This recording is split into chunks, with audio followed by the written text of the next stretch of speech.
Hi Trevenants, I am Alpha Master and today I'm gonna tell you the top 4 pro tips which nobody's gonna tell you in the game. These tips surely is gonna help you climb up the ranks and be the pro in the game. Alright, so stick around to the video and let's move on to our number 1 tip.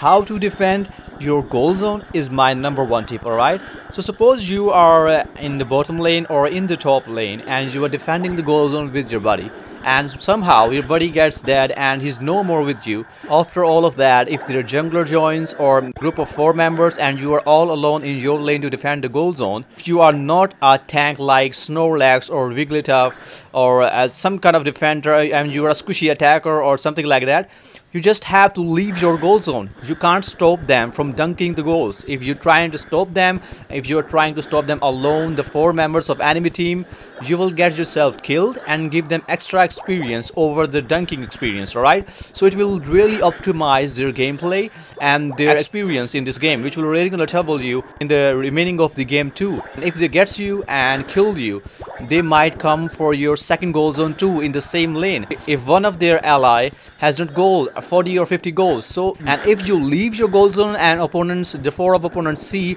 and they will see that their opponent, which is you, is not that fool to be dead while defending a goal zone of 4 members, so they might not come to your second goal zone because they know that you know how to play and maybe you have some sort of strategy to defend your second goal zone. So the best thing which is really into your interest is to leave that goal zone and defend your second goal zone in the same lane. Until then, maybe your buddy will be alive and he can help you join and defend that second goal zone in the lane, and you can still recover from that XP lead which they get from dunking the goal and destroying your goal zone by the sideline farm of any lane which you get after your goal zone gets destroyed.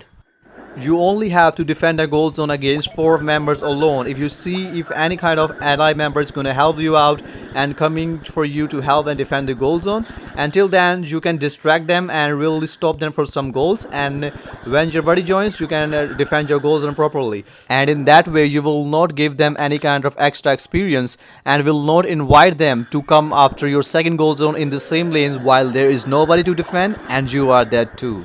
And the tip number 2 is to stay alive. So suppose a situation in which you are just 1 or 2 basic hits away for being dead and enemy right on you, but you have your Unite move. So a lot of people does in this situation, they let themselves die and save their Unite move to use for a better situation or for a team fight. They just don't want to use the Unite move to just to save themselves from one enemy and to kill one enemy. Actually they want to kill lots of enemy with their Unite move. Sometimes it is right to let yourself die and not use your Unite move and save it for a battle team fight, especially when you are having an objective coming up ahead right in 5 to or 10 seconds. But if there is no close objective and you are letting yourself die for just to save your Unite move for a battle imagined team fight, which is never really gonna happen, you are just feeding your opponents and fooling yourself. What you should do in that situation is to use your Unite move and kill that stupid Pokemon which is really coming after your life and to want it to kill you. In that way you will successfully save your precious life and you can still recall to the base and get your full HP back,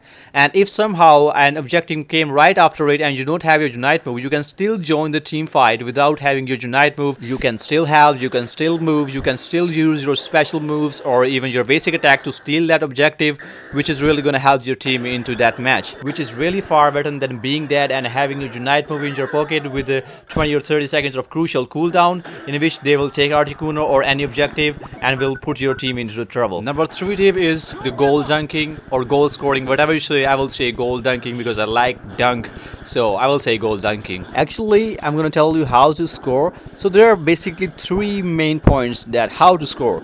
You can score when there is nobody near you to stop you, and you can score when you know you can return back before being dead. And number 3, goal when you have lots of teammates rushing into one goal zone. The real thing behind is that just don't die right after goaling or get trapped while goaling. Just don't die while goaling, alright?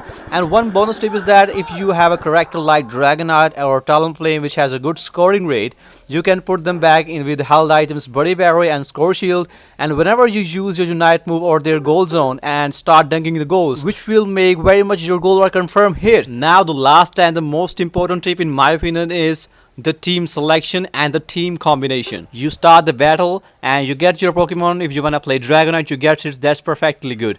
But if you see your teammates are selecting Pokemons like Lucario, Serena, which is I think a little broken, and Pikachu, which is really very good, and they are a little squishy, you can go with Wigglytuff, which is really good supporter, and at the same time it can defend too. I'm really trying to understand you one thing, that if your team has Cinderace, Greninja or Zeraora or 2-3 speedsters, I know a lot of people picks 3 speedsters in the match. That is insane. That is really very bad. If you see a strategy or situation like that, you just have to pick something which is tanky, which can hold on from a lane, which can defend and which can support your team throughout the battles. You can't just go with the 4 heavy attackers with very glass type cannon, which is really not gonna help you in the team. If you have 1 or 2 good attackers, just go for support or defender.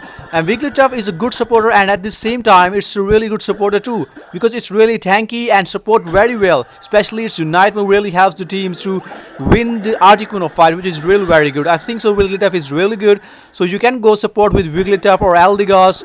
I will not suggest Eldegoss if there are a lot of Cinderace, Greninja and glass cannon Pokemon in the team. Just find out the right combination. But if you see there are a lot of melee Pokemon like Zeraora and Lucario and Serena, you can always go for a range attacker, which is Cinderace, is really good now.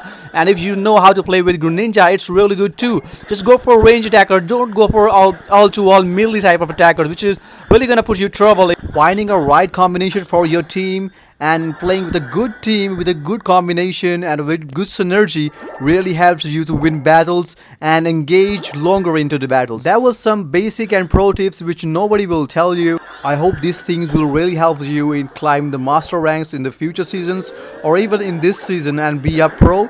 These are some basic little things, but these basic little things really decide who is noob and who is gonna play like a pro. Just practice these things into the battles and I can guarantee you then you will be a pro player of Pokemon Unite from the next season.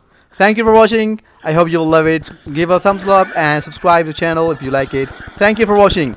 Goodbye.